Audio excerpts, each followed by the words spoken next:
por que é interessante a gente comentar sobre isso? Vamos falar bem rapidamente sobre cada um. Serotonina é um neurotransmissor crucial para a regulação do humor, sono e apetite. As medicações comumente utilizadas em relação à serotonina, eles atuam aumentando os níveis de serotonina no cérebro. Para quê? Quanto mais serotonina, mais interação serotonina-receptor a gente vai ter e a pessoa vai desencadear uma resposta terapêutica. E o que a cannabis faz? O canabidiol atua diretamente nos receptores de serotonina. Então, independente da quantidade de serotonina que você tem, o canabidiol ele consegue de forma direta atuar nos receptores 5-HT1A, que são os receptores relacionados à regulação do humor, principalmente ali também atuando na ansiedade. Então, aqui falando que a cannabis pode potencializar também a sinalização da serotonina. Ele atua tanto de forma direta quanto de forma indireta. Dopamina. Dopamina é um neurotransmissor relacionado ao prazer, recompensa e regulação motora. Cannabis medicinal.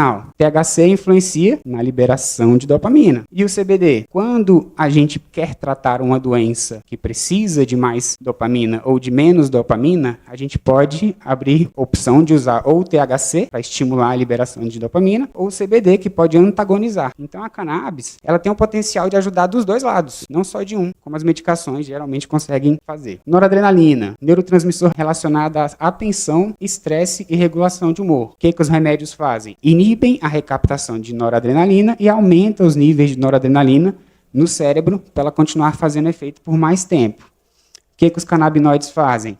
Eles podem influenciar indiretamente o sistema de noradrenalina, fazendo com que, de forma mais natural, ela consiga atuar no nosso corpo, contribuindo dessa forma para modular o humor e também a resposta ao estresse.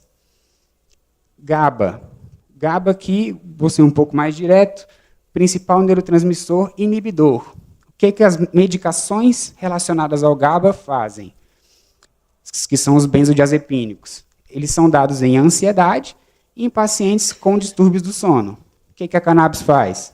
O THC pode potencializar a liberação do GABA, então a gente pode concluir que a cannabis medicinal tem esse potencial de efeito ansiolítico e sedativo.